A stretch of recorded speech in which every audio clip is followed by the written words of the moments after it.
Subscribe करें और bell दबाएं ताकि कोई खबर रह न जाए।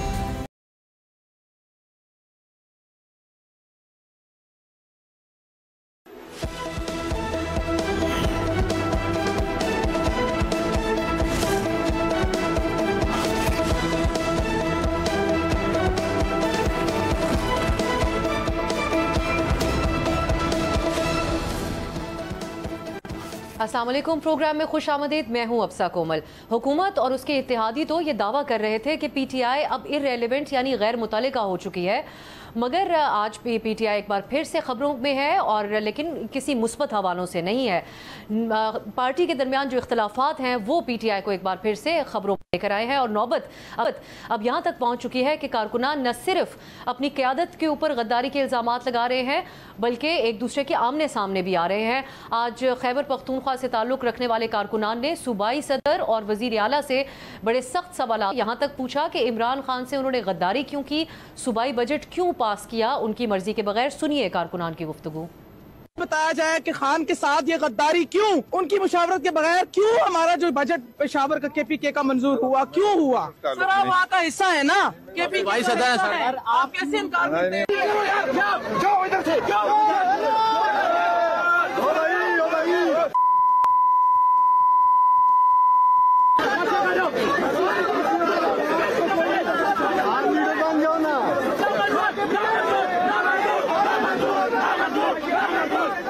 ये गमो गुस्सा सिर्फ इस एक बजट के हवाले से नहीं है बल्कि अलीमा खान और कारकुनान पहले से ही इमरान खान की रिहाई ना होने के हवाले से बहुत तशवीश का शिकार थे और मौजूदा क़यादत के ऊपर सवालात उठा रहे थे। अब हम आपको दिखाते हैं कि सिर्फ इस एक बजट के मामले के ऊपर एक टाइम लाइन हमने तरतीब दी है बयानात की, और आप देखिए कि ये बात और इख्तलाफात कहाँ से शुरू हुए और कहाँ तक पहुँच गए खैबर पख्तूनख्वा के बजट के मामले पर। सुनिए। क्योंकि और तो तरीका बचा नहीं है, एक ही तरीका बचा है और वो ये है कि बजट किसी न किसी तरीके से पास ना हो और फिर फाइनेंशियल इमरजेंसी की बुनियाद के ऊपर इमरजेंसी लगा ले फेडरल हुकूमत इस सूबे के ऊपर। मैं ऐसी किसी साजिश को हम कामयाब नहीं होने देंगे। क्या इमरान खान को माइनस कर दिया गया? मेरा ख्याल है माइनस ही हो गए। जब इमरान खान 5 हफ्ते से कह रहे हैं कि मेरे से मुशावरत के बाद बजट पास होगा, अगर बोझ नहीं उठा सकते तो घर जाएं। हमारा मौक़िफ़ ये है कि 23 तारीख को पास करना जरूरी नहीं था। आज एक मीटिंग का इम्कान था और मुमकिन था कि आज हमें खान साहब से वाज़ेह हिदायत इस हवाले से मिल जाती। जब तक मुमकिन था हम रोक सकते थे बजट के पास करने को, लेकिन ये है कि 30 जून तक हमें बहरहाल पास करना था। डिप्टी जनरल साहब जो हैं उनका जो मौक़िफ़ है वो तो फिर सारी मुशावरत में जो पॉलिटिकल कमेटी की हो रही थी उनको तो सब कुछ पता था, तो फैसला हो जाना चाहिए था पहले ही कि इसमें हमने आगे मजीद नहीं कोई कार्रवाई करनी। तो ये ऐसा फैसला होता पॉलिटिकल कमेटी का तो फिर चीफ मिनिस्टर साहब और यहाँ पार्लियामेंट है वो इसमें मजीद पेशरफ ना करते। तो समझ नहीं आई मुझे कि क्या वजह है कि इससे अब वो डिसएग्री कर रहे हैं। इमरान खान मुतमईन है तो कोई और अगर मुतमईन नहीं है तो मैं उसका जिम्मेदार नहीं। मैं आज भी पार्लियामेंट्री हमारी पार्टी मीटिंग थी, मैं उसमें बड़ा खुल के बोला पॉलिटिकल लोग सही तरीके से काम नहीं करते। जब आप खुद स्पेस देते हैं, जब आप कमजोरी दिखाते हैं, तो जिधर जिधर पॉलिटिकल जमात कमजोरी दिखाती है उन कमजोरियों को फिलअप करने के लिए खानदान आगे आता है। अब आज पार्लियामेंट में एक पेशरफ देखने में आई जब प्राइम मिनिस्टर शहबाज शरीफ अपोजिशन बेंचेस पर गए और उन्होंने चेयरमैन पीटीआई बैरिस्टर गौहर और सीनियर रहनुमा पाकिस्तान तहरीक इंसाफ असद कैसर साहब से मुलाकात की, मुसाफा किया। मुख्तसरन ये मुलाकात हुई थी, मगर दूसरी तरफ इमरान खान से मुलाकातों में जो रुकावटें हायल हैं इस पे पीटीआई मुसलसल हुकूमत से शिकवे कर रही है, इसको उनकी दोहरी पॉलिसी करार दे रही है। आज वज़ीर आला गंडापुर ने विफाक को ये धमकी तक दे दी कि अगर बानी से मुलाकात न करवाई गई तो शहबाज हुकूमत से IMF प्रोग्राम समेत किसी भी किस्म का माशी ताउन नहीं करेंगे। के साथ भी प्रोग्राम अभी आना है तो उस प्रोग्राम के टाइम फिर हमारा रवैया भी यही होगा। फिर हमें कोई ये ना कहे आकर लेक्चर देने आ जाते हैं, बड़े अच्छे बन के बंदे भेज देते हैं कि जी पाकिस्तान के लिए, पाकिस्तान का ठेका हमने उठाया हुआ है कि कोई भी फाइनेंस की किसी मीटिंग में हम लोग शिरकत नहीं कर रहे। फसला तो इन्होंने है हमारे पास आकर, तो फिर मैं इनको बताऊंगा इंशाल्लाह फिर ये से मुलाकात नहीं कराएंगे। मैं फिर कहूंगा कि इमरान खान का बकायदा मुझे बयान भी चाहिए। आज के प्रोग्राम में हम जानने की कोशिश करेंगे कि ऐसे वक्त में जब इमरान खान के खानदान और कारकुनान की तरफ से ये पीटीआई की क़यादत की वफादारियों के ऊपर सवालात उठाए जा रहे हैं, तो इन हालात में पीटीआई बतौर सियासी जमात आगे कैसे बढ़ेगी। इसके लिए पहले प्रोग्राम के पहले हिस्से में हमारे साथ मौजूद हैं पीटीआई के सीनियर रहनुमा जनाब रऊफ हसन साहब। बहुत शुक्रिया रऊफ हसन साहब आपके कीमती वक्त का। सबसे पहले आपसे जानना चाहेंगे, हम खैबर पख्तूनख्वा के बजट के मामले के बाद एक बहुत ही अनोखी सी सूरत हाल हम पाकिस्तान तहरीक इंसाफ में देख रहे हैं।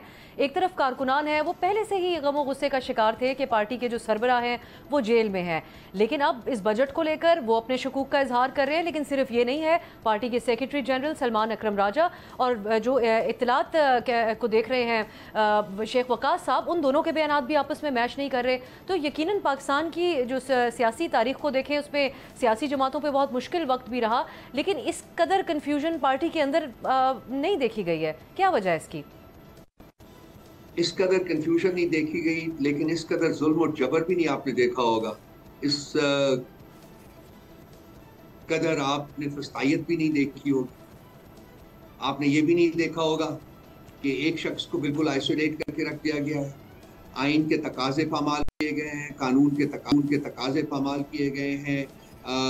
इस्लामाबाद हाई कोर्ट के लार्जर बेंच का ऑर्डर जो है, जो कि 10-11 हफ्ते पहले उन्होंने रिलीज किया था कि एक शेड्यूल के मुताबिक की मुलाकातें कराई जाएं, उसको रद्दी की टोकरी में डाल दिया गया है। आई एम श्योर कि आपने ये भी नहीं देखा होगा इस मुल्क में होते हुए, जबकि अपेरेंटली मुल्क में जमहूरियत है।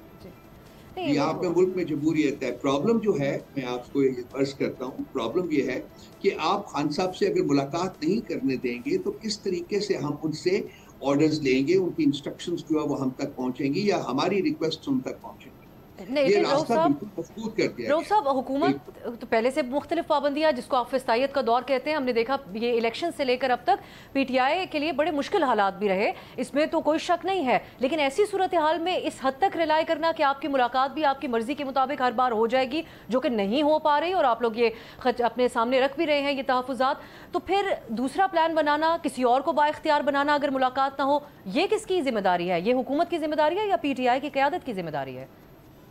देखिए, हमारे ऊपर सख्तियां रही हैं, हमारे ऊपर कयूद रही हैं, लेकिन इस हद तक नहीं थी कि खान साहब को वर्चुअली आइसोलेट कर दिया गया है। हम ये तो नहीं उम्मीद कर रहे थे, ना ही हम ये मतलब किसी आइन और कानून के मुताबिक ये किया जा सकता है। एक मतलब जेल में होने के बावजूद उनके हकूक हैं, आपका आइन, आपका कानून उनको एक्सेप्ट करता है, लेकिन अगर आप उसकी पामाली करेंगे तो फिर ये चीज़ें तो आप हम कोई एक्स्ट्राऑर्डिनरी मुलाकात उनसे नहीं मांगते। देखिए, 3 लोगों की मुलाकात होती है खान साहब से। जुमेरात को होती है उनके सियासी कायदीन की, जिसको कि मुलाकात हुए, लास्ट मुलाकात हुए 30 से ज़्यादा हफ्ते गुजर चुके होते हैं। ट्यूसडे को 2 मुलाकातें होती हैं। वकला की मुलाकातें पहले वो वक्त के ऊपर हो रही थी, लेकिन अब वो भी ख़त्म कर दी गई हैं। जो लास्ट ट्यूसडे को जो मुलाकात में 6 लोग गए थे ना, हमारी जो लिस्ट होती है वो 6 लोगों की होती है, उसमें बंदे को जाने दिया गया। इसी तरह से जहाँ फैमिली की मुलाकात वो भी ट्यूसडे को होती है, उसमें अलीमा बीबी को नहीं मिलने दिया जाता। तो ये तमाम चीजें पहले नहीं थी, ये अब लेटेस्ट डेवलपमेंट। ये तमाम चीजें जो है, ये मुलाकात जिसकी इजाज़त नहीं दी जा रही, उसके ऊपर आप बात करते हैं, उसके ऊपर आपने बात की है, लेकिन अब बजट के मामले के ऊपर क्या हुआ? ये क्या वजह है? अगर आप अपने कारकुनों को, जो कि बहुत शकूक का इजहार कर रहे हैं, हम वो विजुअल्स भी आज दिखा चुके हैं जहां अपनी क़यादत से ही सवाल उठाए जा रहे हैं PTI के कारकुनों की तरफ से, क्या वजह बनी कि बजट के मामले के ऊपर सेक्रेटरी जनरल जो बयान दे रहे हैं उससे शेख वकास इत्तेफाक करते हुए नजर नहीं आ रहे, पब्लिक में आकर एक दूसरे के ऊपर तंज किए जा रहे हैं सोशल मीडिया के जरिए? इससे क्या पैगाम जा रहा है आपके कारकुन को और ये किसकी कमजोरी को जाहिर कर रहा है? देखिए, मैं ये कमजोरी नहीं है, कमजोरी का लफ्ज मैं इस्तेमाल नहीं करूंगा। लाजमी बात है, जिसमें लैक ऑफ कम्युनिकेशन जब होती है, उसकी जो मैंने आपको वजह बता दी है कि क्या मसला है, तो उसमें फिर इस किस्म की जो सिचुएशन क्रिएट होती है, लेकिन वो सॉर्ट आउट हो जाएगी। वक्त लगेगा, शायद 1 दिन लगे, 2 दिन लगे, वो सॉर्ट आउट हो जाएगी। देखिए, बजट तो पास होना था, हाँ, लेकिन बजट से पहले खान साहब ने कहा था जी कि 5 बंदे थे जिनको उनका ग्रुप जो था उसको भेजा जाए और वो मुझे ब्रीफ करे और उसके बाद ये बजट पास होगा। वो नहीं मुलाकात हो सकी और हो जानी चाहिए थी। हुकूमत को चाहिए था कि उसको फैसिलिटेट कर देते, वो लोग चले जाते। अगर मुलाकात होती तो क्या हो क्या जाता? क्यों खौफ किस चीज़ का है? अब रऊफ साहब, ये पूछूंगी आपसे, ये काफ़ी मौजू ये रहा कि बाइख्तियार नहीं है क़यादत PTI की, बिल्कुल एक मुख्तलिफ तर्ज के ऊपर PTI ऑपरेट करती है। इमरान खान साहब के जो अहकामात होते हैं, आप लोग बारहा ये बात कहते हैं, सिर्फ उसी को लेकर आगे चलते हैं। लेकिन ऐसी गैर मामूली सूरत हाल के अंदर क्या खान साहब को किसी को इख्तियार देना चाहिए कि उनके बिहाफ के ऊपर पार्टी के मामलात को आगे चलाए, जैसा कि ये बजट का मामला था? ये डिस्कशन जो है, ये प्रेरोगेटिव जो है, ये खान साहब का है। कि उन किस तरीके से डिसाइड करेंगे कि वो पार्टी के मामलात को आगे बढ़ाना है। तो वो जब भी चाहें ये फैसला कर सकते हैं। इस वक्त पार्टी बिल्कुल फंक्शनल है। हमारे पास एक पॉलिटिकल कमेटी है जो कि जिसके पास कंप्लीट इख्तियारात हैं कि वो फैसले करे, और उसके पास कोर कमेटी है जिसके साथ वो जो फैसले होते हैं उनको शेयर किया जाना चाहिए। इसमें पार्टी की टॉप लीडरशिप जो है वो बैठी हुई है।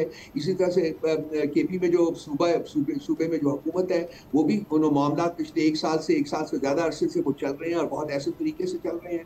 पार्टी भी फंक्शनल है, हर लेवल के ऊपर फंक्शनल है। सो मुझे कोई इनकॉन्ग्रुइटीज नज़र नहीं आती हैं या कोई वीकनेसेस नज़र नहीं आती। हाँ, टाइम टू टाइम अगर ये मुलाकात नहीं होती, अगर एक कम्युनिकेशन नेटवर्क जो है वो डिस्टर्ब होता है, तो लाजमी बात है उससे कोई ना कोई डिसरप्शन तो होती है ना। लेकिन अब ये जो कोई इशू तो खड़ा होता है ना। सियासी कमेटीज़ और क़यादत जो है वो कितनी मौसर है, इसके ऊपर अब आप बात कीजिएगा, क्योंकि इमरान खान साहब भी मुतअद्दिद बार इस किस्म के बयानात दे चुके हैं कि जो लोग विकेट के दोनों तरफ खेल रहे हैं, आज हम बाकायदा तौर पे देख रहे हैं कि आपकी जमात के कारकुनान आपकी क़यादत के सामने आकर खड़े होकर उनके ऊपर ये इल्ज़ाम लगा रहे हैं, उनकी वफादारी को चैलेंज कर रहे हैं, उनको गद्दार करार दे रहे हैं। रऊफ साहब, तो क्या ये जो क्रेडिबिलिटी है आपकी क़यादत की, उसको खुद ही इमरान खान साहब ने चैलेंज नहीं कर दिया इस किस्म की बातें करके कि जो दोनों तरफ खेल रहे हैं वो एक तरफ हो जाएं? देखिए, ये उनकी स्टेटमेंट जो है वो बिल्कुल अपनी जगह उन्होंने दी है। और अगर जो लोग खेल रहे हैं दोनों तरफ, मैं किसी के बारे में ये किसी के ऊपर उंगली नहीं उठा सकता। मेरे पास कोई ऐसी पावर नहीं है कि मैं किसी के ऊपर उंगली उठाऊं, ना ही मैं किसी के दिलो दिमाग में झांक सकता हूं। मेरे पास ऐसी भी कोई पावर नहीं है। तो ये तो वो लोग जो हैं, अगर कोई है और वो खेल रहा है तो वो उसके लिए खान साहब ने वो मैसेज दिया है, लाजमी बात है, और उसका जो इम्पैक्ट है वो भी होगा।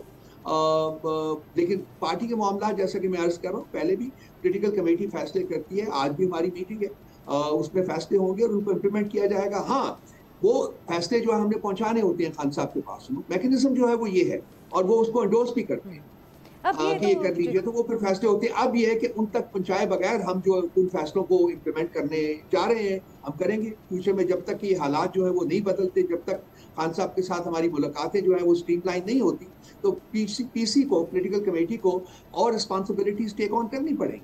रऊफ साहब, अब आप तो नाम नहीं ले रहे कि खान साहब किन की बात करें, खुद खान साहब भी नाम नहीं ले रहे कि किन की वफादारियों पे सवाल है, लेकिन अलीमा साहिबा आजकल नाम ले रही हैं। वो हर बात गंडापुर साहब को के ऊपर कोई इशारा देते हुए और उनका नाम लेते हुए अब कहती हैं, इस बजट के मामले के ऊपर उन्होंने यहाँ तक कह दिया कि इमरान खान माइनस हो गए हैं। सो एक तो गंडापुर साहब के हवाले से क्या ये शकूक व शुबात है सारे, आगे जाके भी इसके ऊपर मैं आपसे ज़रूर बात करूंगी। मुजम्मिल असलम साहब के हवाले से भी पार्टी के अंदर से आवाज़ें उठी हैं, लेकिन क्या ये डायरेक्टेड टुवर्ड्स गंडापुर साहब है ये बात, जो खान साहब भी इशारों कनायों में करते हैं, अलीमा साहिबा उनका नाम ले लेती हैं और कहती हैं इमरान खान माइनस हो गए?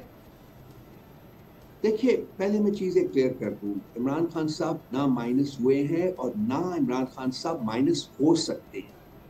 इमरान खान ही पाकिस्तान तहरीक इंसाफ, ये चीज़ बड़ी क्लियरली आपको समझ आना चाहिए और बाकी लोगों को भी समझ आ जानी चाहिए। बाकी रहा कि जी मैं अगर किसी ने नाम दिया है तो मैं उसको इंडोर्स करूं या उसको ना इंडोर्स करूं, मैं इस साथ चक्कर से मैं नहीं करूंगा। मेरे पास अगर कोई क्रेडिबल एविडेंस होगी तो मैं पेश कर दूंगा, और वो भी पार्टी फोरम के ऊपर पेश करूंगा, वो पब्लिक डोमेन में नहीं पेश करूंगा। ना ही किसी पॉलिटिकल पार्टी के वर्कर को ये काम करना चाहिए, और मेरा ख्याल है कि हम सबको रिस्ट्रेन करना चाहिए इस सिलसिले में। हाँ, अगर मेरे पास कोई इन्फॉर्मेशन होगी तो मैं फिर रेलेवेंट अथॉरिटीज़ जो है उनके साथ अपनी पार्टी के अंदर उनको शेयर करूंगा, और वो देखेंगे पार्टी फिर उसके बाद क्या फैसले करती है। लेकिन इस स्टेज के ऊपर मेरे पास कोई ऐसी क्रेडिबल एविडेंस नहीं है जिसको लेके कि मैं पार्टी फोरम के ऊपर भी जाके बात कर सकूँ। एक और बात है, पब्लिकली हुई है खैबर पख्तूनख्वा पीटीआई के सदर जुनेद अकबर साहब की तरफ से। अब क्योंकि बजट के तनाजुर में बात हो रही थी तो मुशीर ख़जाना मुजम्मिल असलम साहब के ऊपर उन्होंने सवाल उठाया। कहते हैं इनका ताल्लुक कराची से है, कल को ये या तो IMF में या कहीं वर्ल्ड बैंक में लग जाएंगे, ये खैबर पख्तूनख्वा के अवाम के फैसले कैसे कर सकते हैं। अब ये भी तो रऊफ साहब खान साहब की चॉइस थी, जैसे गंडापुर साहब उनकी चॉइस थे, तो ये तो फिर खान साहब की चॉइस के ऊपर ही सवाल उठ रहे हैं। अमेंड करने का इख्तियार, अगैन मेरा सवाल वही होगा कि पार्टी क़यादत को नहीं होना चाहिए, या फिर ऑन बोर्ड लें कारकुनान को और रहनुमाओं को जो ये सवाल उठा रहे हैं। देखिए, ये केपी का मसला है, और केपी में एक हुकूमत मौजूद है, एक चीफ मिनिस्टर मौजूद है, वज़रा मौजूद हैं, ऑफिशियल्स मौजूद हैं। ये उनका काम है, वो उसको सॉर्ट आउट करेंगे। अगर मुजेर साहब ने कोई स्टेटमेंट दी है तो वो उसको सामने रखते हुए एक सही फैसला करेंगे, जो भी करेंगे। लेकिन मेरा नहीं ख्याल कि मेरे ऊपर बनता है कि जी मैं इसके ऊपर बात करूँ, क्योंकि मुझे केपी के हालात के बारे में कोई ब्रीफिंग नहीं है, कोई मुझे इंसाइटफुल मेरे पास अंडरस्टैंडिंग नहीं है।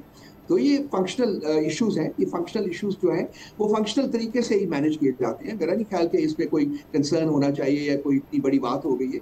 अगर कोई इशू है किसी के बारे में या किसी काम के बारे में या किसी इंसान के बारे में या किसी की स्टाइल ऑफ वर्किंग के बारे में, तो ये होते रहते हैं। मैं बहुत जिंदगी गुजारी है, मैंने हर जगह देखे हैं कि इस किस्म के मसाइल होते रहते हैं और उनको फिर वक्त के साथ साथ सॉर्ट आउट भी कर लिया जाता है। और यहाँ भी ये सारे अगर हैं छोटे मोटे अक्सम इश्यूज हैं तो वो अक्सम इश्यूज जो है उनको भी सॉर्ट आउट कर दिया जाएगा, कोई मसला नहीं नजर आता। अली अमीन गंडापुर साहब के हवाले से एक आम तासुर भी था, पार्टी की तरफ से भी ये कहा गया कि वो इस्टेब्लिशमेंट और पीटीआई के दरमियान एक ब्रिज का, एक पुल का किरदार अदा करेंगे। मैं रऊफ साहब आपसे पूछना चाहूँगी कि क्या अभी तक कोई डेवलपमेंट हुई उसके हवाले से, या जो उम्मीदें गंडापुर साहब के साथ थी कि वो मामला को रिजॉल्व करवाएंगे, उस पर क्या वो आगे बढ़ पाए आप लोगों की उम्मीदों के मुताबिक, खान साहब की उम्मीदों के मुताबिक? देखिए, मेरे पास कोई अपडेटेड इन्फॉर्मेशन नहीं है। हाँ, मैं ये बता सकता हूँ कि खान साहब ने रिपीटेडली कहा है कि हम इंगेज करना चाहेंगे एस्टैब्लिशमेंट के साथ, और मेरी कंटेंशन आपको पता है हमेशा से प्रो डायलॉग रही है। मैं पहले दिन से कह रहा था कि डायलॉग होता है, क्योंकि सियासी जमातें जो हैं वो अपने मसाइल जो हैं वो डायलॉग के जरिए ही तय करती हैं।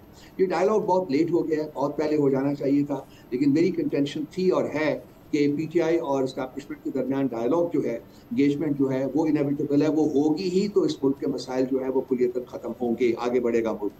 और उसमें जो सबसे बड़ी दीवार है उस डायलॉग में वो हुकूमत वक्त है, क्योंकि इनको पता है कि इनके सियासी जो क्रेडिबिलिटी है, इनकी सियासी रेलेवेंस जो है वो ज़ीरो हो चुकी हुई है। और अगर इस मुल्क में फ्री फेयर इलेक्शंस होते हैं, आज होते हैं, 10 दिन बाद होते हैं, 6 महीने बाद होते हैं, तो इनको 10 सीटें भी पूरे मुल्क में नहीं मिलेगी।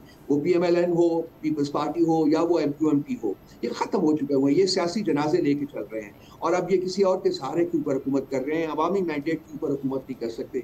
तो ये हुकूमत जो है, क्योंकि इनको पता है कि इनका जाना ठहर चुका हुआ है, वक्त की बात है सिर्फ, तो इसलिए ये उसके रास्ते में हर किस्म की इम्पेडिमेंट जो है वो क्रिएट कर रहे हैं, हर किस्म की दीवार खड़ी करने की कोशिश कर रहे हैं। लेकिन मुझे यकीन है कि at some point in time PTI का और एस्टैब्लिशमेंट की बातचीत हो जाएगी और मामला आगे बढ़ेंगे। इररेलेवेंट होने का की बात जो है वो हुकूमती इत्तेहाद की हुकूमत की तरफ से भी की गई। बिलावल भुट्टो ने उस दिन कहा कि पीटीआई गैर मौसर हो चुकी है, लेकिन साथ ही उन्होंने कहा कि पीटीआई अपनी स्ट्रेटजी को भी तब्दील करे। आज भी हमने देखा रऊफ साहब, प्राइम मिनिस्टर साहब ने असेंबली में बैरिस्टर गौहर साहब और असद कैसर साहब से मुख्तसरन मुलाकात की।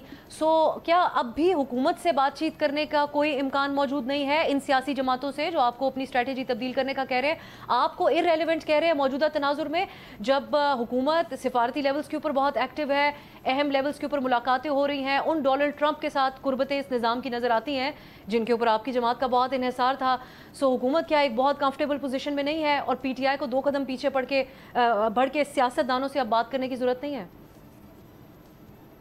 साहब, मैं आपसे ये करूँगा गुजारिश कि अगर आप मुझे वो तमाम रियासती इख्तियारात दे दें जिनका बेजा इस्तेमाल पिछले 3 साल में पीटीआई के ऊपर हुआ है, तो कोई शख्स जो है जिसके ऊपर मैं वो इख्तियारात इस्तेमाल करूँगा वो हिल भी नहीं सकेगा। उन इख्तियारात के बेजा इस्तेमाल के बावजूद पीटीआई जिंदा है, वाइब्रेंट है। और आज मैं चैलेंज करता हूँ हुकूमती इत्तेहाद के तमाम लोगों से कि आप 1 महीने 2 महीने बाद इलेक्शन करवाइए, फ्री एंड फेयर इलेक्शन करवाइए और देखिए कि आपका हशर क्या होता है। मेरा चैलेंज है इन लोगों को। बहुत शुक्रिया। ठीक है, अब रऊफ साहब फिर अब वक्त खत्म हुआ, लेकिन आइंदा फिर इस पे बात करेंगे कि अगले इलेक्शन से पहले पार्टी पीटीआई अपने आप को कैसे बनेगी ताकि अपनी तकसीम इससे ज़्यादा बढ़ ना जाए जो कि पीटीआई को बतौर सियासी जमात नुकसान पहुंचाए। रऊफ हसन साहब, आपका बहुत बहुत शुक्रिया। एक ब्रेक के बाद नाजरीन हमारे साथ तज्ज़ियाकार होंगे, इन्हीं मौज़ूआत के ऊपर उनसे बात करेंगे।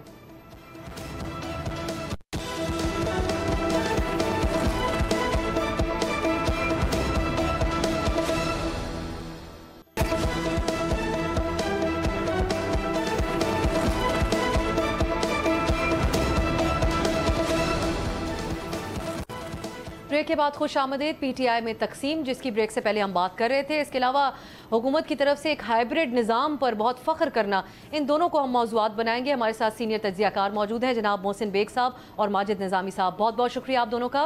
मोहसिन साहब, मैं आपसे आगाज़ करूँगी। पहले हम हाइब्रिड निज़ाम को डिबेट कर लेते हैं। इस हफ्ता भर इसके ऊपर बात होती रही ख्वाजा आसिफ साहब के स्टेटमेंट के बाद, जिसपे उन्होंने कहा कि ये जो मौजूदा निज़ाम है ये हाइब्रिड निज़ाम की एक बेहतरीन मिसाल है। सो एक जो डेफिनेशन है हाइब्रिड सिस्टम की वो ये है कि ना मार्शल लॉ हो और ना जमहूरियत हो मुकम्मल तौर पे। ये तो एक आम फहम इसकी डेफिनेशन है। मौजूदा जो तनाजुर है पाकिस्तान में हालात का, उसके मुताबिक हुकूमत का इस पे फ़ख्र करना, हाइब्रिड निज़ाम का जिक्र करना, ये आपकी नज़र में दुरुस्त है? बहुत शुक्रिया जी। बेसिकली तो हमारे यहाँ ना तो मुकम्मल कभी जमहूरियत रही है माजी में, और फ्यूचर का तो मैं कुछ कह नहीं सकता। और जो मौजूदा निज़ाम है इसको कोई भी नाम दे दीजिए। एक्चुअली जो थर्ड वर्ल्ड कंट्रीज़ में पाकिस्तान का भी बहुत जिक्र आता है। एक्चुअली जो थर्ड वर्ल्ड है वो अदरवाइज़ तो जो लेटेस्ट मॉडर्न दुनिया में जो भी चीज़ें हैं वो पाकिस्तान में भी हैं। वो आप देख लीजिए, टेलीविज़न है, टेलीफोन नेटवर्क है, गैजेट्स हैं, एवरीथिंग इज़ देयर। ओनली जो माइंड सेट है उसकी वजह से लोग हमें थर्ड वर्ल्ड कहते हैं। तो ऐसे थर्ड वर्ल्ड में इस किस्म का निज़ाम मैं समझता हूँ कोई बड़ी बात नहीं है। इस पे अगर वो वर्किंग रिलेशन उनका चल रहा है, जमहूरियत तो पहले भी कभी नहीं आई। जमहूरियत का जिक्र सारे करते हैं जितने लोग पार्लियामान में बैठे हैं या अपोजिशन में हैं। तो मकसद ये है कि अगर आपको इस मुल्क में स्टेबिलिटी लानी है, अगर तो अफरा तफरी रहनी है between establishment and so called जमहूरियत वाले लोग, तो आप देख लीजिए हमारे मुल्क का माजी में हाल क्या हुआ। तो ख्वाजा साहब ने जो भी फरमाया है, जिस तरफ उन्होंने इशारा किया है, मैं उस बात की वजाहत इसलिए करना चाहता हूँ। अगर ये निज़ाम किसी को सूट कर रहा है, वो पार्लियामान को सूट कर रहा है, हुक्मरानों को सूट कर रहा है, या एस्टेब्लिशमेंट को सूट कर रहा है, अगर तो उसका फ़ायदा आवाम तक पहुँचता है तो हमें कोई एतराज़ नहीं है। अगर उसका फ़ायदा आवाम तक नहीं पहुँचता और सिर्फ पावर कॉरिडोर्स के लोगों को ही फ़ायदा पहुँचता है तो हमें इस वक्त फ़ायदा आवाम तक पहुँच रहा है बेग साहब आपकी नज़र में? मेरी नज़र में तो देखें, अभी तो it is too early to tell, but लेकिन अगर ये निज़ाम चलता है, अभी तो कुछ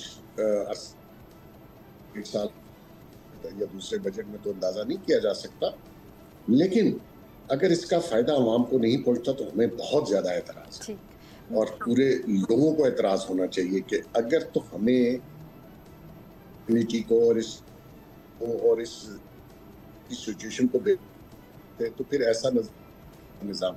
मैं माजिद साहब को इस गुफ्तगू में शामिल करती हूँ। माजिद साहब, ये इस सिस्टम जिसके ऊपर बहुत फ़ख्र से ख्वाजा साहब कह रहे थे, इसके समरात क्या कहा जा सकता है कि नज़र आना शुरू हो गए हैं, तभी वो इसका जिक्र कर रहे हैं? PTI के दौर में आप लोग जब तज्जिया किया करते थे तो हाइब्रिड निज़ाम की इस्तिलाह पाकिस्तान के अंदर जो है वो इस्तेमाल होना शुरू हुई थी, लेकिन कम अज़ come on the face of it वो सियासी जमात और हुकूमत इस बात से फासला इख्तियार करने की कोशिश ज़रूर करती थी, लेकिन अब आज इसको फ़ख्रिया पेशकश के तौर पर पेश किया जा रहा है। आपकी नज़र में ये सोचने का मकाम है सियासतदानों के लिए या वाकई खुश होने का मौका है?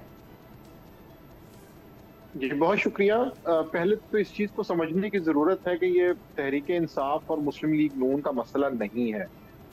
इसको आइन और कानून की बालादस्ती और उसके एहतराम से मुंसलिक किया जाना चाहिए। जब हम इसको हुकूमतों के तहत तोलना शुरू करते हैं तो उससे मसाइल में इजाफा होता है, और मैं समझता हूँ कि मुस्लिम लीग नून उनकी जानिब से इस बात पे फख्र करना तो मेरा ख्याल है दुरुस्त नहीं है। यहाँ पर अगर ढिठाई के अल्फाज में इस्तेमाल करूँ तो वो ज़्यादा मुनासिब होंगे। उसकी वजह यह है कि आप डोमेस्टिक ऑडियंस को तो इस तरह के बयानात से इंगेज कर सकते हैं, लेकिन इंटरनेशनली आप उस सच को नहीं छुपा सकते जो इस वक्त सामने मौजूद है। और वो सच ये है कि पिछले 5 से 7 साल में निज़ाम पे जो कुछ पर्दे मौजूद थे वो भी आहिस्ता आहिस्ता ख़त्म होते जा रहे हैं।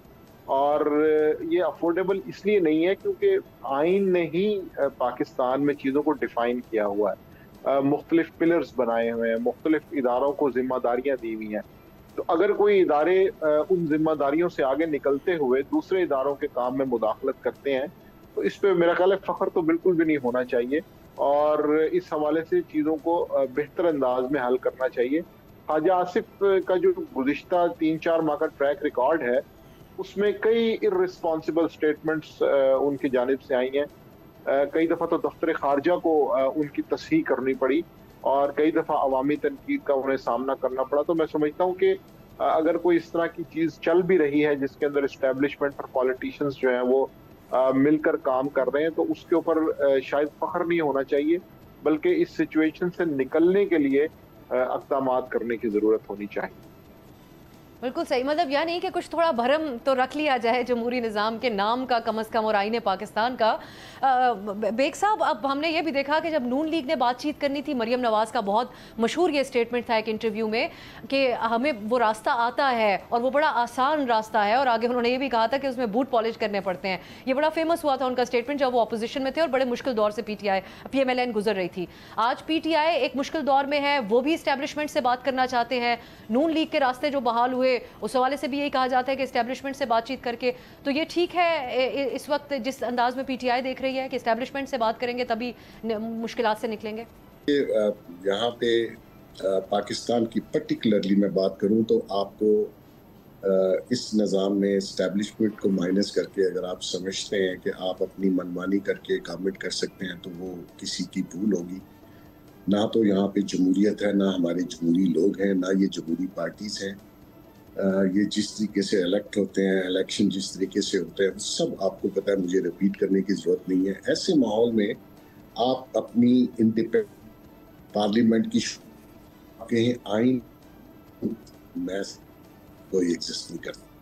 ये वक्ती अरेंजमेंट है और ये अरेंजमेंट ही चलेगा। अगर इस अरेंजमेंट के चलने से मुल्क को, आवाम को फ़ायदा हो रहा है, मुझे कोई एतराज़ नहीं है। मेरे पास कोई और ऑप्शन नहीं है। मैं आइन नहीं बदल सकता, मैं आइन पे इनके अमल नहीं करवा सकता। तो मकसद ये है कि इसको एकदम आप बदल नहीं सकते, कोई बदलने वाला है नहीं। यहाँ पे जो इनकलाब लाने वाले थे वो आपने देख लिया कहाँ बैठे हुए हैं। वो भी एक फेक प्रोपेगेंडा अवाम को ज़लीलो ख्वार कर दिया। तो ऐसे हालात में जो भी निज़ाम हो, बेसिकली मुल्क चलना चाहिए और अवाम को उसका फ़ायदा होना चाहिए। ये दोनों निज़ाम, जमहूरियत भी और प्रेसिडेंशियल, ये दोनों हम आज़मा चुके हुए हैं। ये दोनों इस मुल्क के लिए नहीं चलने वाले। तो बेग साहब, फिर ये इन्हिसार दुरुस्त है PTI का कि हम इस्टेब्लिशमेंट से ही बात करेंगे, हुकूमत के पास कोई इख्तियार नहीं है?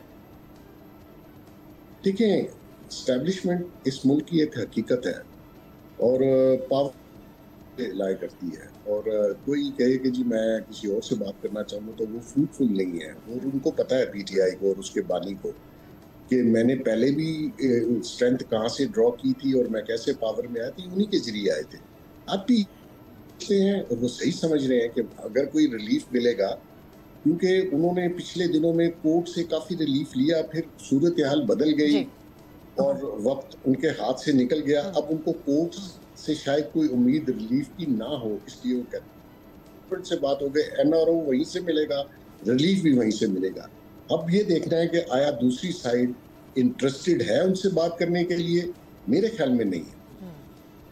माजिद निज़ामी साहब, आपकी नज़र में कोई इम्कान मौजूद है कि PTI से इस्टेब्लिशमेंट बात करे, बिलखुसूस अब इन हालात में जो इस वक्त हैं, जोग्राफियाई तौर पे, सिक्योरिटी एतबार से, सिफारती एतबार से पाकिस्तान की इंगेजमेंट्स बिल्कुल मुख्तलिफ सतह के ऊपर चल रही हैं। PTI के हवाले से हुकूमती इत्तेहाद कहता है कि वो गैर मुतल्लिका हो गई। अब जी, इस हवाले से तहरीक इंसाफ को अपनी स्ट्रेटेजी बेहतर बनाने की ज़रूरत है। अगर उनमें इसी तरह इख्तलाफात मौजूद रहेंगे और वहाँ से भांत भांत की पॉलिसी स्टेटमेंट्स आएंगी, अलीमा खान साहिबा, अली अमीन गंडापुर, बेगम बुशरा और दीगर जितने भी लोग हैं, सलमान अकम राजा, उनको एक पेज पे आना पड़ेगा, उनको एक स्ट्रेटेजी बनानी पड़ेगी। उसकी वजह यह कि उनका जो सामना है वो डेफिनेटली एक ताकतवर हल्के से है और उस ताकतवर हल्के से कुछ मनवाने के लिए या उनसे कुछ हासिल करने के लिए या उनसे गुफ्तगू करने के लिए अपनी तरफ इत्तेहाद, अपनी सफ़ों में इत्तेहाद होना बहुत ज़रूरी है। और यही मुझे लगता है कि तहरीक इंसाफ की नाकामी की वजह है कि अगर वो टेबल पर जाते हैं तो उनके पास क्या स्ट्रेंथ है, उनके पास क्या मुतालबात हैं और उनके पास ऐसी कौन सी वजूहात हैं कि जिनकी बुनियाद पे वो इस्टेब्लिशमेंट को कन्विंस कर सकें। तो इस पार्ट के ऊपर भी तहरीक इंसाफ मुझे फ़िलहाल नाकाम नज़र आती है।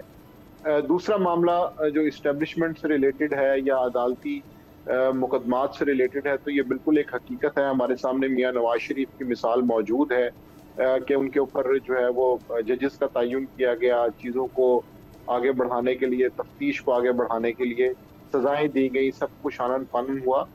लेकिन फिर हमने ये भी देखा कि उन्हें इस्लामाबाद एयरपोर्ट में बायोमेट्रिक की सहूलत भी फराहम की गई।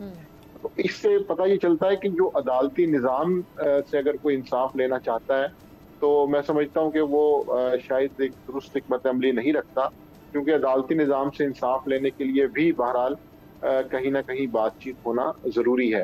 तो दोनों महाज के ऊपर इस वक्त तहरीक इंसाफ जो है वो मुश्किल में नजर आ रही है। ये बात दुरुस्त है कि इस वक्त पाक भारत जंगी कशीदगी के बाद इस्टेब्लिशमेंट ज्यादा ताकतवर हो चुकी है। अमेरिका से जो उनके ताल्लुकात हैं उनकी बुनियाद पे वो इस बात का इजहार कर सकते हैं कि हमें पाकिस्तान में पॉलिटिकल स्टेबिलिटी के लिए लोगों को साथ ना भी लेके चलना हो तो हमारा गुजारा हो सकता है। तो इस सूरत हाल में पीटीआई को मेरा ख्याल है कि सबसे पहले ये सोचना होगा कि वो इस सिचुएशन में ऐसा क्या ऑफर कर सकती है या अपनी स्ट्रेटेजी में ऐसा कौन सा नयापन ला सकती है कि जिसकी बुनियाद पे वो कुछ हासिल कर सके। ये सवाल बेग साहब अलीमा खान साहिबा ने भी पूछा था। उन्होंने कहा कि इमरान खान ऐसा क्या करें कि आप उनसे बात करें या उनको रिहा करें। सो ऐसा कोई ऑप्शन मौजूद है जो पीटीआई करे और उनके लिए हालात मुख्तलिफ हो जाए? देखिए, हालात तो मौजूदा इस्टेब्लिशमेंट की हद तक तो बहुत ही ज़बरदस्त चल रहे हैं। उन्होंने इंटरनेशनली भी बहुत सारी एप्रिसिएशंस मिली इंडिया पाकिस्तान जंग के बाद। तो नेचुरली खान साहब ने वो पॉलिटिक्स में टाइमिंग बड़ी इम्पोर्टेंट होती है। वो कोई भी शख्स पॉलिटिक्स करे तो खान साहब ने पॉलिटिक्स नहीं की। खान साहब ने अपनी जमात को पॉलिटिकल पार्टी बनने नहीं दिया और उसमें ऐसे एलिमेंट्स को शामिल किया जो लड़ाई और वो समझते थे कि मैं इस्टेब्लिशमेंट को अंडर प्रेशर ले आऊँगा। तो वो हालात जो थे वो उससे तो इस्टेब्लिशमेंट भी गुजर गई और ये मुल्क भी गुजर गया। टाइमिंग उनके हाथ से निकल गई। अभी टाइम उनकी फेवर में नहीं है कि वो कुछ ऑफर कर सके। उनके पास है भी कुछ नहीं ऑफर करने के लिए और वो कुछ ऐसा कर भी नहीं सकते कि जिस पे वो दूसरी साइड से लोगों को टेबल पे बिठा लें। तो ये इनकी गुफ्तगू थी, इनके बयानात थे, इनके लोगों के ये बेग साहब मैं आपसे ये कि अगर 9 मई के बाद से अब तक की अगर हम बात करें, आपकी नज़र में ऐसा कोई मौका बीच में पीटीआई के लिए आया था जहां उनसे एस्टेब्लिशमेंट की बातचीत का कोई रास्ता बन सकता था? देखिए, कभी भी बातचीत का रास्ता खुल सकता है, लेकिन वो आपके रवैये पे जो है वो डिपेंड करता है। इन्होंने एंटी स्टेट और एंटी एस्टेब्लिशमेंट कोई मौका छोड़ा ही नहीं है।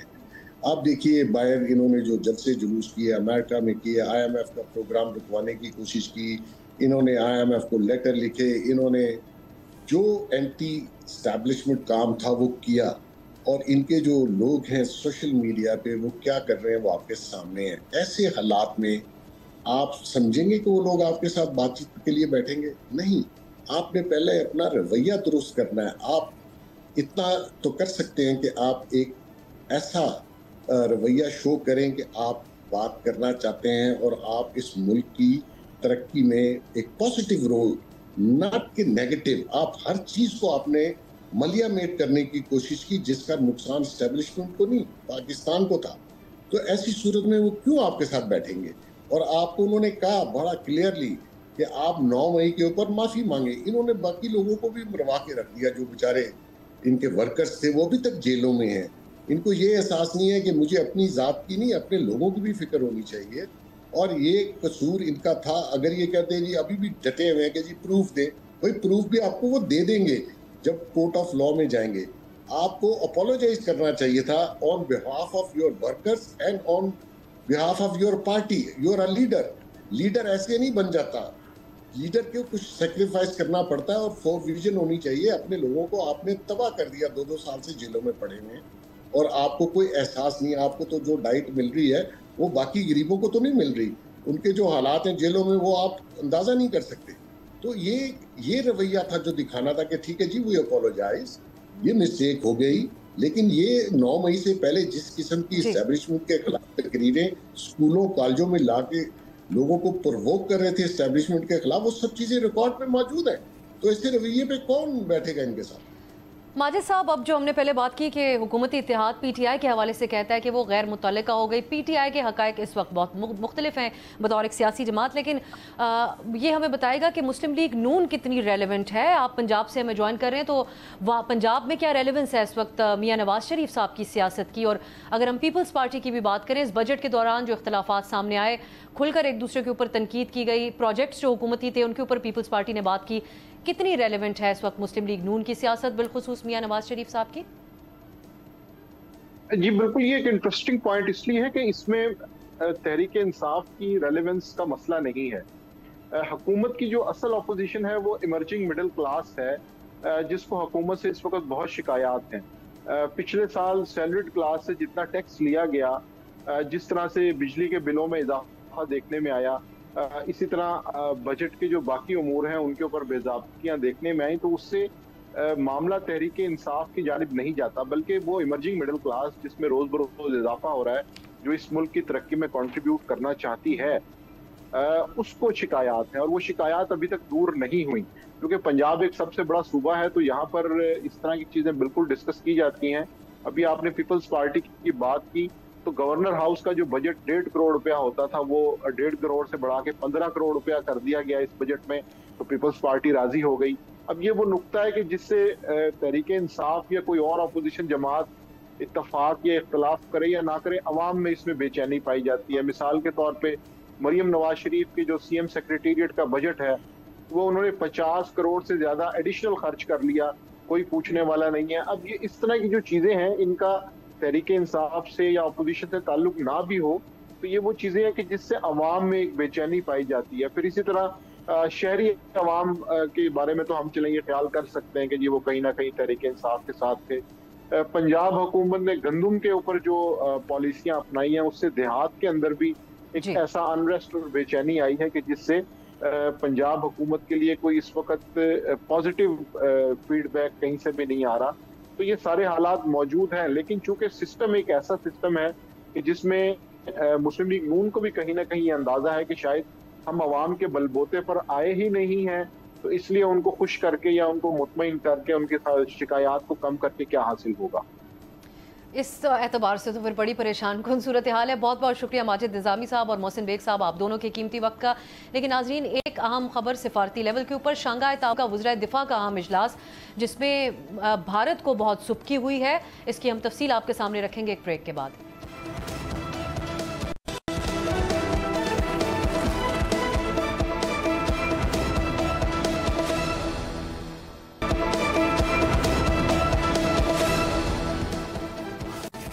ब्रेक के बाद खुशामदीद। आज चीन में शंघाई ताउन तंजीम के वज़राए दिफा का अहम इजलास हुआ। इसमें एक अहम तरीन बात यह सामने आई कि भारत के वज़ीर दिफा राजनाथ सिंह ने इजलास के इख्तिताम पर मुश्तरका एलामिये पे दस्तखत करने से ही इनकार कर दिया। मुश्तरका एलामिये में पहलगाम वाक़े का जिक्र न होने पर भारतीय वज़ीर दिफा सख्त नाला हुए, जिसके बाद से हम देख रहे हैं कि भारतीय मीडिया पर भी भारत की फ़ॉरेन पॉलिसी की नाकामी के ऊपर सख्त सवालात उठाए जा रहे हैं, क्योंकि भारत ने अपने मुल्क में एक आम तासुर कायम किया था कि उनकी खारजा पॉलिसी इस कदर मजबूत है कि अब खित्ते के अहम मामलात को भारत अकेला ही तय करेगा। लेकिन ये सारा तासुर ज़मीन बोस हो गया। पहले अमेरिका ने पाक भारत कशीदगी के तनाजुर में दोनों मुल्कों को मुकम्मल तौर पे बराबरी की सतह के ऊपर रखा और फिर पाकिस्तान की आला क़यादत की तारीफ़ें भी की। और अब इस SCO इजलास के मुश्तरका एलामिये में बलूचिस्तान में होने वाली दहशत गर्दी में भारत की बिलवास्ता मुदाखलत का भी जिक्र हुआ, इस दहशत गर्दी का भी तस्करा हुआ। और इस मुश्तरका एलामिये के बाद तमाम जो रुकन ममालिक हैं, चीन, रूस, ईरान और वस्त एशियाई जो रियासतें हैं, उन्होंने इसकी तौसीक की। मुशीर कौमी सलामती आसिम मलिक ने बलूचिस्तान में दहशत गर्द कार्रवाइयों में भारत के मुलविस होने के सबूत भी फराहम किए, जबकि भारत न तो पहलगाम वाक़े के सबूत पेश कर सका और न ही भारत के पहलगाम वाक़े के पाकिस्तान पर जो इल्ज़ामात हैं उनको इस इजलास में कोई अहमियत मिली। इस सब में ये भी अहम है कि पाकिस्तान अगले माह से अक़वाम मुत्तहिदा सलामती काउंसिल की 2 अहम कमेटीज़ की सदारत संभालेगा, जिनमें से एक इंसदाद दहशत गर्दी के हवाले से है। और इस सिलसिले में आज पाकिस्तान की अक़वाम मुत्तहिदा में मुस्तकिल मंदूब आसिम इफ्तिखार अहमद ने अक़वाम मुत्तहिदा के सेक्रेटरी जनरल एंटोनियो गुतरेस से मुलाकात की और उन्हें एजेंडा से आगाह किया। ऐसे वक्त में ये सब कुछ हो रहा है नाजरीन, जब भारत आलमी तौर पे पाकिस्तान को दहशतगर्द करार देने की कोशिशों में मसरूफ़ रहा और खा वो FATF हो या फिर IMF, उनको कायल करने की कोशिश करता रहा पाकिस्तान के ख़िलाफ़। लेकिन अब हमें ये देखना होगा कि पाकिस्तान को एक के बाद एक जो सिफारती कामयाबियाँ मिली हैं, उनको ये मुल्क आगे पाकिस्तान कैसे लेकर चलेगा, क्योंकि जो तासुरात हैं पाकिस्तान के हवाले से उनको मुकम्मल तौर पे ज़ाइल करने की इस वक्त बहुत ज़्यादा ज़रूरत है। भारत ने साल की सिफारतकारी और लॉबिंग के ज़रिए ये तासुरात पाकिस्तान के हवाले से कायम किए हैं। क्या अब जो मौका पाकिस्तान के पास मौजूद है उसको वो मुकम्मल तौर पे इस्तेमाल कर पाएगा इन तासुर करने के लिए, ये देखना बहुत अहम होगा। आज के लिए इजाज़त दीजिए, खुदा हाफिज़।